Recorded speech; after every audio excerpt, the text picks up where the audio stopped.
The ballroom at the Chicago Meridian Summits smelled like old money and fresh ambition. 200 people in evening wear, drinking champagne that cost more than most people's rent, all gathered to watch Griffin Alderman accept the Rising Innovator Award and remind everyone in the room how far he'd come. He stood at the podium looking exactly like the man he'd decided to become, the kind of confident that needed an audience.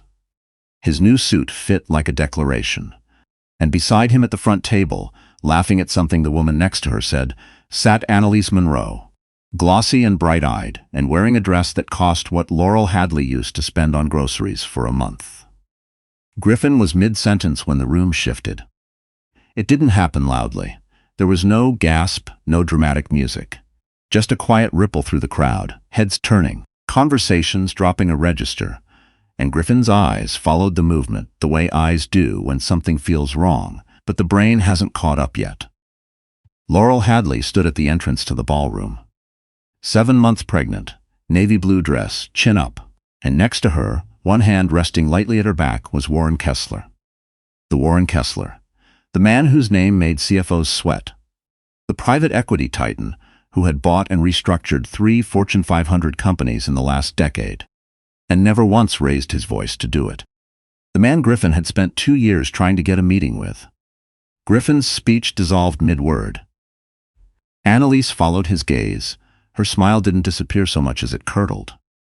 And Laurel looked directly at her ex-husband across that crowded ballroom floor, with the same calm steadiness she used to reserve for moments when she knew she was right and didn't need anyone else to confirm it. Then she turned back to Warren, said something that made him bend his head toward her with what looked unmistakably like respect, and walked to her table like the room belonged to her. Griffin's microphone hummed in the silence.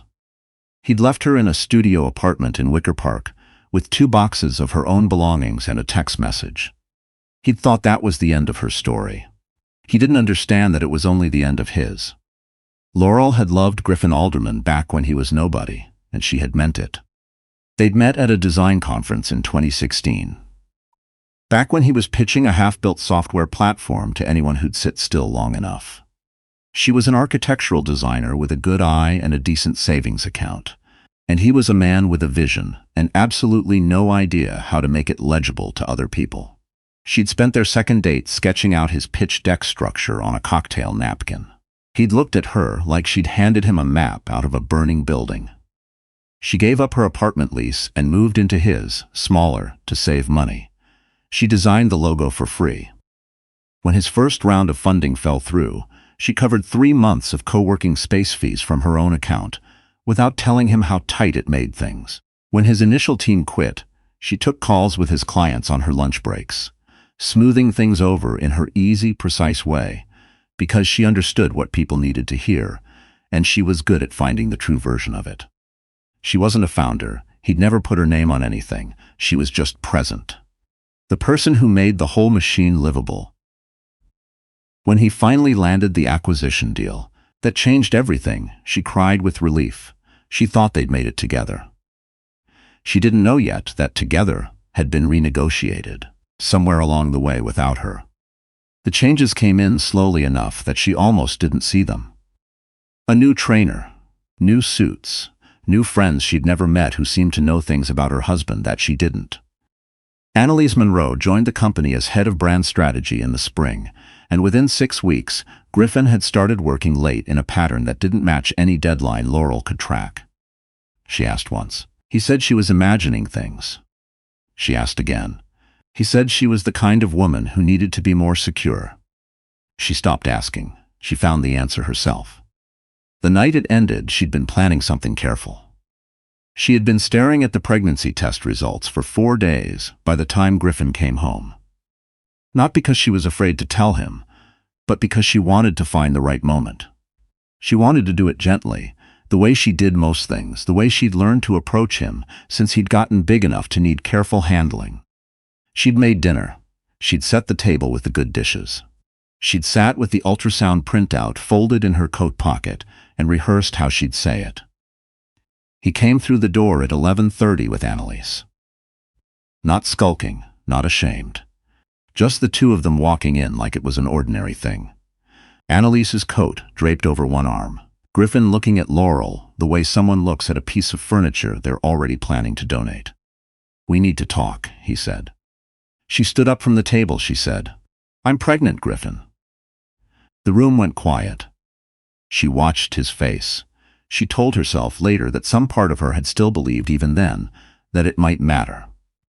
That the fact of a child might reach something in him, that arguments and evidence and the plain truth of what he was doing had not. His face didn't change. He looked at her, through her really, and said, "You'll have to handle that on your own. Annalise and I are moving forward." "We're married," Laurel said. "Barely," he said, and that word, the flatness of it, the boredom, hit harder than anything else would have. "You and I made sense a long time ago. Things are different now. I need someone who fits where I'm going." She didn't cry in front of him. She made herself not. She picked up the ultrasound printout from her coat pocket and held it for a moment, then set it on the table and walked to the bedroom and sat on the edge of the bed in the dark and breathed until morning. Her things were packed in boxes when she got home from work the next day. The Wicker Park apartment had 2 windows and 1 functional burner on the stove, and a radiator that clanged so loudly. At night, it felt personal. Laurel paid 3 months front with her savings and told herself she was fine, on a regular basis, the way you repeat something you're trying to make true. She worked. She ate what she could manage. She learned that morning sickness at 6 weeks is not a morning thing at all, but a constant low hum of wrongness that made the bus commute feel like punishment. She didn't tell anyone how bad it was. Her college friends knew the broad strokes. Divorce, Griffin the baby, but not the part where she calculated whether she could afford prenatal vitamins or the electric bill this month. Not both. Not the part where she sat in a bathroom stall at work for 5 minutes twice a day just to have somewhere to be alone. Griffin's PR operation moved fast. Within weeks, she was hearing things through the grapevine, that she'd always been unstable, that she'd been holding him back, that the pregnancy was a last-ditch attempt to stay relevant in his life. The word manipulative made the rounds with the confidence of something someone had planted deliberately. She recognized Annalise's fingerprints on it. Annalise was very good at her job. She kept her head down. She kept going. 3 months in, she came home from a double shift to find a notice taped to her door. Late rent. Final warning. She sat down on the floor of her kitchen, the actual floor back against the cabinet, the notice in her hand, and let herself feel the full weight of it, which was the weight of everything she'd given and everything that had been taken, and the baby who was going to arrive into whatever she managed to build before then. Her phone rang. Unknown number. She almost didn't answer. "Mrs. Hadley," the voice said, even, measured, like someone who had never needed to perform calm because it was simply how they existed. "My name is Warren Kessler. I believe we need to talk." Warren Kessler didn't sweep in. That was the thing she'd remember later. He didn't arrive with fanfare or with the self-satisfaction of a man doing charity. He arrived at her door 12 minutes after that phone call with his coat buttoned against the November cold and looked at her apartment without pity. Just assessment. A man cataloging what had happened here with the same attention he'd apply to anything else. "Griffin falsified contract terms on an infrastructure deal 3 years ago," he told her, seated across her second-hand kitchen table. "My firm took the loss. One of my junior partners lost his position over it. I couldn't touch Griffin legally because the documentation was too clean." He paused, "because someone signed off on it who likely had no idea what they were signing." Laurel's stomach turned. "The licensing agreements," she said quietly. Warren looked at her. "You knew?" "I knew I signed them. I didn't know what they were for. Griffin said it was standard. He said I wouldn't understand the details." She paused. "He said that a lot." Warren's jaw shifted slightly. "Those signatures could have been used against you if the SEC had moved first." She absorbed that slowly. The enormity of it. The fact that Griffin had left her not just with nothing, but with potential criminal exposure she hadn't even known she was carrying. "He planned it," she said, not a question. "He planned everything," Warren said, "including the fact that you'd be too isolated to find out." She looked at her hands on the table. Something inside her that had been soft and sad and constantly bracing for the next blow went quiet, and what replaced it was not rage exactly. It was something colder, cleaner, more useful. "What do you need from me?" she asked. Warren met her eyes. "The truth, whatever you remember, and any records you kept." She kept everything. She always had. Griffin had called it a personality flaw. Laurel walked into the corporate session at the Meridian Summit 2 weeks later, not as a victim and not as someone's weapon. She walked in because she had chosen to, because the truth she carried was hers to tell, and because she had spent 4 months being quietly destroyed by a man who assumed she'd have no way to fight back. The room was full of people who mattered in the way that people who control money matter. Warren sat beside her, not to hold her up, but because they were working the same problem from the same angle and had agreed that this was the moment. When the session moderator asked about the Kessler-Alderman infrastructure deal, she spoke. Her voice didn't shake. She'd decided beforehand that it wouldn't. She laid out the timeline plainly, the contracts, the signatures, what she'd been told, what she'd actually known, what she'd found afterward when she started reviewing documents she'd been told not to worry about. She explained the discrepancy between what Griffin had described to her and what the contracts actually authorized. She described the pattern of being told she wouldn't understand and then being asked to sign things quickly. Partway through, she reached into the folder in front of her and placed a single document on the table. "This is an email from Griffin Alderman to his then CFO, 4 days before I signed the licensing agreement.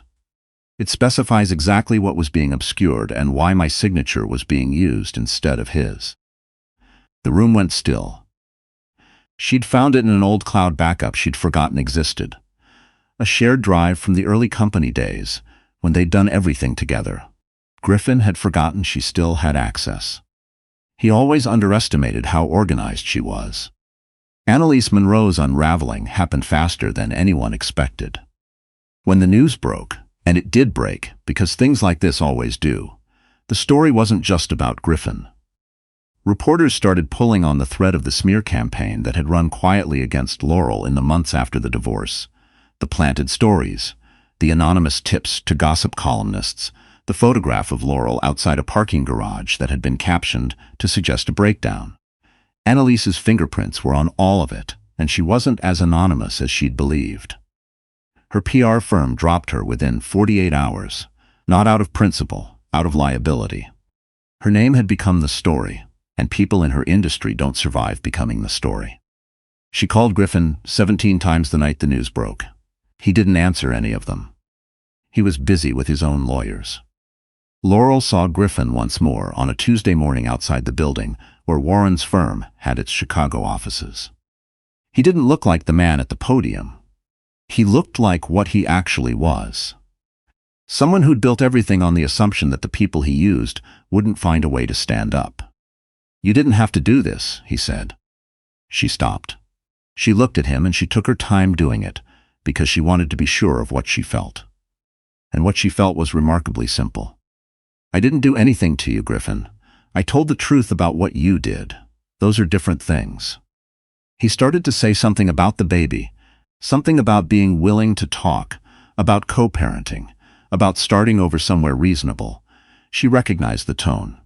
It was the same one he used when he wanted something. "My attorney will be in touch about the parenting arrangement," she said. "That's the conversation now." She walked inside. She didn't look back. The following March, Laurel's daughter arrived on a Wednesday morning with dark hair and a pair of lungs that announced her presence with complete confidence, which her mother found entirely appropriate. Warren was in the waiting room. Not because she'd asked him to be. She hadn't. But because over the months of working alongside each other, of long evenings reviewing documents and talking past the documents about other things, of him asking her opinion and genuinely waiting for the answer, something had shifted into something neither of them had named yet, but both of them recognized. When the nurse came to tell him he could come back, he walked into that room like a man who understood the weight of the moment and didn't feel the need to fill it with noise. He looked at the baby. He looked at Laurel. "She looks like she already knows exactly what she wants," he said. Laurel laughed. The first real one in a long time, the kind that starts in your chest. She does, she said. She absolutely does. The Stoics believed that fire doesn't destroy gold. It purifies it. That pressure applied to the right material doesn't crush it but reveals its shape. Laurel Hadley would have told you that's easier to believe on the other side of it, looking back. In the middle, when she was calculating whether she could afford vitamins or electricity, when she was crying in a bathroom stall at work, when she was sitting on a kitchen floor, holding a notice she didn't know how to pay, it didn't feel like refinement. It felt like being broken. But here's the thing about being broken. Some people stay that way, and some people notice, somewhere in the breaking, what they're actually made of. Laurel noticed. And if this story found you in the middle of something hard, if some part of it felt familiar in a way that's difficult to explain, then I hope you noticed too. Because the thing Griffin could never understand, the reason he kept underestimating her, is that survival isn't weakness. Keeping records is not pettiness. Knowing your own worth quietly, without needing anyone else to confirm it, that's not fragility. That's the whole thing. That's everything. If this story reached you, I'd be grateful if you'd share it with someone who needs it. I'm Mr. Edward, and I'll be right here.